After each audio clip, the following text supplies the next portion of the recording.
Hello, this is Mr. Weber, and this is your fourth video lecture for AP US History at Festus High School. The title of today's lecture is The Rise of Protestant England. We are going to have three different sections today, the first of which will cover the Protestant Movement, which is going to review some of what you learned in world history. Our second section will be the Dutch and England and the English challenging Spain. So we're going to see exactly how the Spanish Empire started its decline. And finally, we're going to look at the social causes of English expansion. So let's begin. In the 16th century, Catholicism helped fuel the Spanish conquest of America. But the Protestant Reformation reshaped England and delayed that country's exploration of the New World. When Martin Luther published his 95 Theses in 1517, England was not prepared politically or economically to join the Iberian nations in the race for empire. John Calvin's emphasis on predestination and congregationalism appealed to many people in England and Scotland. When Henry VIII declared himself the head of the church in England, he inaugurated more than a half century of complete religious turmoil in that country. During the long reign of Elizabeth I, his daughter, the compromise later known as Anglicanism was hammered out. Considerably Protestant in content, but completely unacceptable to either Roman Catholics or ardent Calvinists. Many religious dissenters ended up seeking refuge in America. Not only religion, but also economics reshaped England. A series of economic changes, including a massive rise in inflation, the beginnings of capitalism, and the transition from a local to a national economy affected England. Spain imported vast amounts of gold from America, which it then spent in Europe. The resulting inflation benefited merchants and landowners who were dependent on rent. Mercantilism brought an emphasis on payment in bullion and government aid to these merchants. The English colonies became sources of raw materials, conveniently distant havens for political and religious dissenters, and markets for manufactured goods.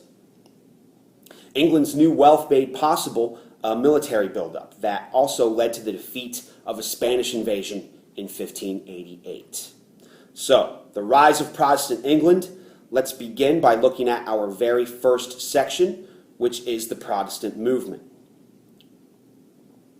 Christianity ceased to be a unifying force in European society as new religious doctrines divided Christians into armed ideological camps of Catholics and Protestants, and it created centuries of religious wars. During these conflicts, France replaced Spain as the most powerful European state, and Holland and England emerged as Protestant nations determined to colonize the Western Hemisphere. Over the centuries, the Catholic Church became a large and wealthy institution, controlling vast resources and political power throughout Europe. Critics of church wealth began to voice their concerns following the Renaissance. In 1517, a Catholic priest named Martin Luther publicly challenged Roman Catholic practices and doctrine with his 95 Theses. This document condemned the sale of indulgences by the church. Luther argued three main points. He believed that people could be saved only by grace, not good works. He dismissed the need for priests to act as intermediaries between Christians and God, and he downplayed the role of high-ranking clergymen and popes by naming the Bible as the ultimate authority in matters of faith. As priests mounted violent social protests of their own, Luther urged obedience to established political institutions, and he condemned these teachings of religious dissidents that were more radical than him. Eventually, the Peace of Augsburg in 1555 divided Germany into Lutheran states in the north and Catholic principalities in the south. It allowed the princes of each region to decide the religion of their subjects. Southern German rulers installed Catholicism, and northern German rulers chose the new Lutheranism. In his Institutes of the Christian Religion in 1536, Protestant John Calvin preached something called predestination. This was the idea that God determines who will be saved before they are born. When the Pope denied his request for a marriage annulment, King Henry VIII completely broke with the Roman Catholic Church and created a new national church of England. Henry's daughter, Elizabeth I, combined Lutheran and Calvinist beliefs, but retained the Catholic ritual of Holy Communion in her religious reforms. This compromise angered some radical Protestants who took inspiration from the Presbyterian system in which male church elders guided the church. So they were not at all happy with Elizabeth and this religion. Other radical Protestants who called themselves Puritans wanted to purify the church of these false Catholic teachings and practices. So this ends up leading to a bit of conflict in England, and it also eventually leads into the causes of some of these migrations to the New World that we will see. So the next section is the Dutch and English challenge Spain. King Philip II of Spain wanted to root Protestantism out of the Netherlands and England, as well as Islam from North Africa. He failed completely in both efforts.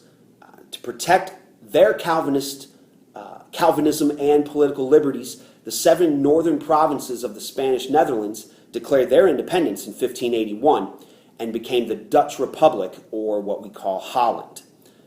To assist this Dutch independence movement away from Spain, Queen Elizabeth I dispatched 6,000 troops to the Netherlands. She also supported military expeditions to extend direct English rule over Gaelic-speaking Catholic regions of Ireland. Calling the Irish wild savages, English troops brutally massacred thousands, prefiguring the treatment of Indians in the Americas. Through her actions, Elizabeth immediately became the enemy of King Philip of Spain.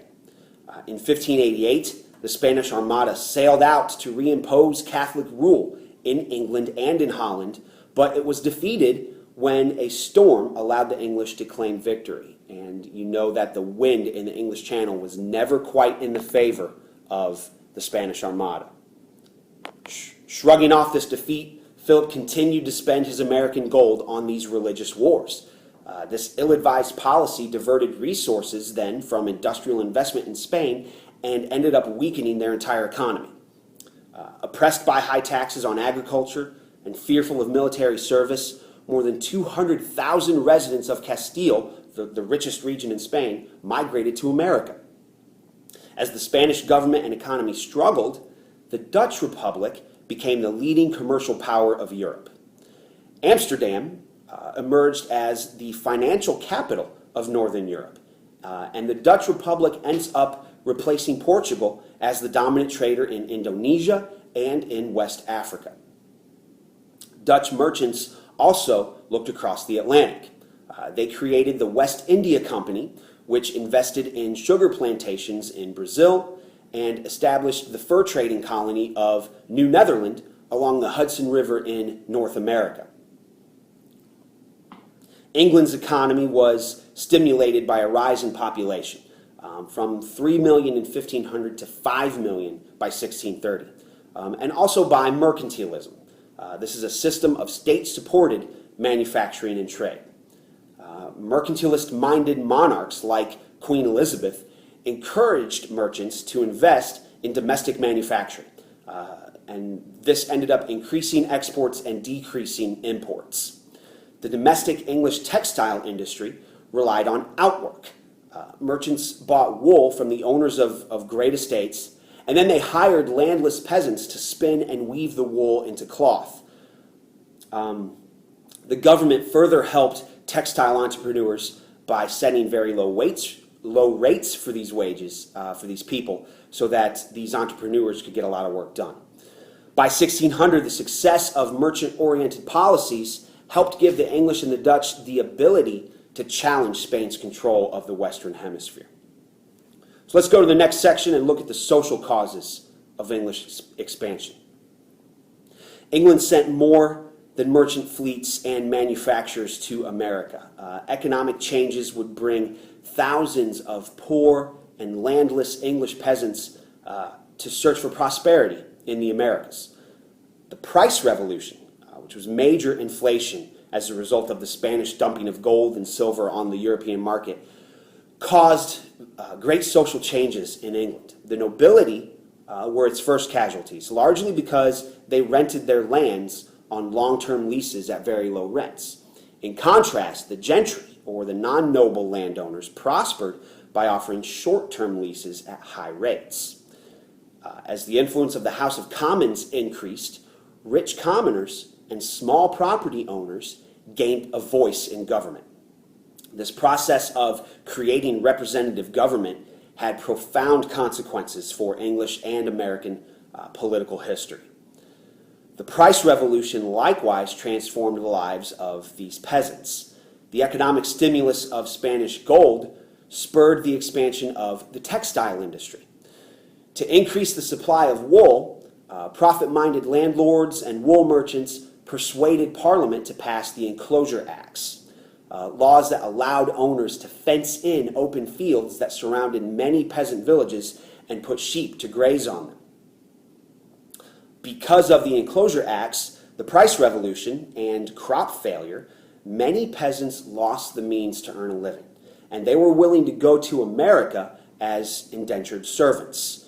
And they signed a contract in which the individual agreed to work without any wages for 4 to 5 years in exchange for passage to America, room and board for the term of the contract, and in some cases the promise of a large plot of land when their term was done. This massive migration to America brought about a new collision between European and Native American worlds. And this does conclude video lecture number 4. Please address the review questions in your notes at this time, and be sure to answer the historical evidence form questions and make your discussion board posts. Okay, thank you very much.